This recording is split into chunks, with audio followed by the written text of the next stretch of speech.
Bang, saya mau tanya, berapa jarak minimum gudang bahan peledak aktif dengan area tambang aktif?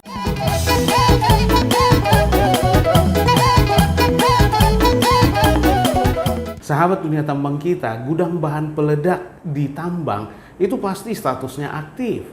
Karena kalau tidak aktif, maka tentu SIP 3-nya harus dicabut atau dikembalikan ke Polri. Ya, jadi pasti aktif. Nah, kembali ke pertanyaan, berapa jarak minimum gudang bahan peledak aktif dengan tambang aktif atau dengan front atau pit aktif? Untuk menjawab pertanyaan ini, kita lihat dulu jenis bahan peledak yang digunakan pada kegiatan pertambangan. Di dalam peraturan, jenis bahan peledak yang digunakan pada kegiatan pertambangan kita bagi menjadi 4 jenis. Dan menurut sensitivitasnya, yang pertama adalah detonator.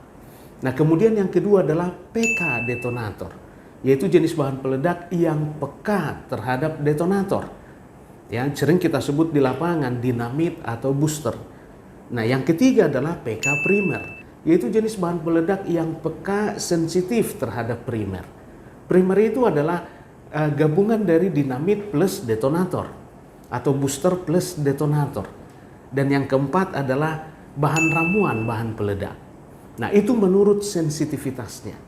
Nah, tentu karena sudah dibagi menurut sensitivitas, maka jenis gudangnya pun berbeda-beda, sahabat dunia tambang kita. Ada 4 jenis juga. Ya, yang pertama adalah karena jenis yang pertama tadi detonator, maka jenis yang pertama gudang detonator. Nah, kemudian yang kedua gudang PK detonator atau gudang dinamit. Nah, gudang PK detonator, apakah tidak boleh detonator disimpan di dalam PK detonator? Tidak boleh, sahabat dunia tambang kita. Karena detonator ini eksklusif. Dia tidak boleh digabung dengan bahan peledak jenis apapun saat penyimpanan di dalam gudang. Maka yang pertama tadi adalah gudang detonator, gudang PK detonator, kemudian yang ketiga gudang PK primer, dan yang keempat gudang bahan ramuan bahan peledak. Maka dan semakin sensitif jenis bahan peledak yang disimpan di dalam gudang, tentunya membutuhkan jarak aman yang lebih besar.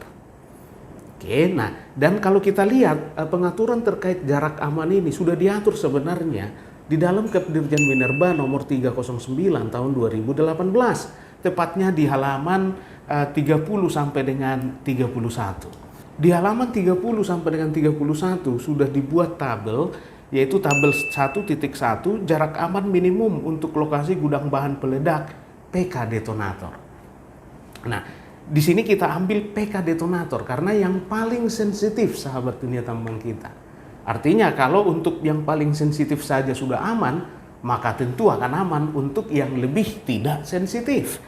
Maka patokan kita adalah PK detonator. Dan di sini kita lihat semakin besar kapasitas, tentu juga potensi bahaya semakin besar, sehingga membutuhkan jarak aman yang juga lebih besar. Ya, dan di sini kita bisa lihat dibagi 3 di dalam keterangan ini, sahabat dunia tambang kita. Jadi kalau di dalam tabel kolom 1 atau kolom 2 itu menjelaskan kapasitas, dan kemudian kolom 3, 4, dan 5 itu menjelaskan jarak aman minimal yang dibutuhkan. Dan kita bisa lihat di sini semakin besar kapasitas, maka jarak aman yang dibutuhkan juga semakin besar. Nah, jarak aman yang dibutuhkan ini dibagi menjadi 3 kategori. Yang pertama adalah bangunan yang didiami orang, rumah sakit, bangunan-bangunan lain, kantor-kantor.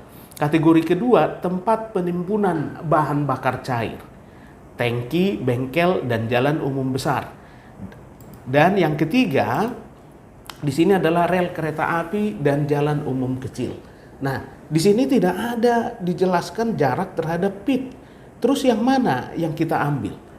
Nah, betul di sini tidak ada dijelaskan jarak aman minimal ke front tambang atau ke pit penambangan.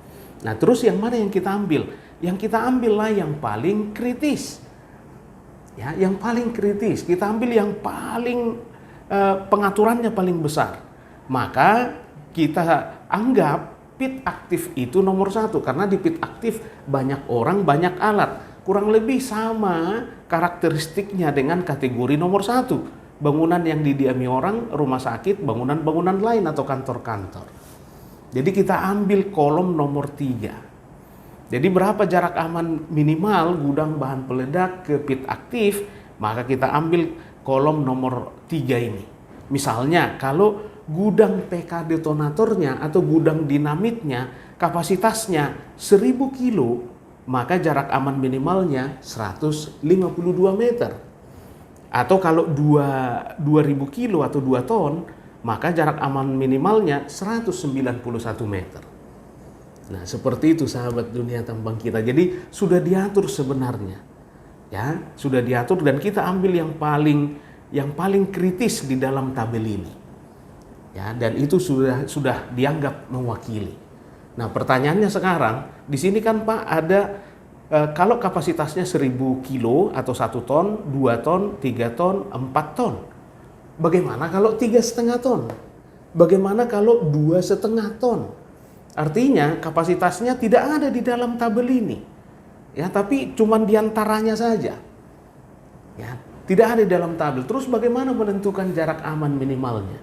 Nah, maka kita bisa untuk menentukan jarak aman minimal untuk angka kapasitas yang tidak ada di dalam tabel, kita bisa menggunakan metode interpolasi. Ya, bagaimana atau apa yang dimaksud dengan metode interpolasi, kita akan bahas di video berikutnya. Semoga sudah menjawab pertanyaan tadi, sahabat dunia tambang kita. Dan kalau ada pertanyaan lain, komentar, atau opini yang berbeda, silahkan masukkan di kolom komentar. Dan jangan lupa subscribe channel ini, like, share, dan juga komen. Sampai ketemu di video berikutnya.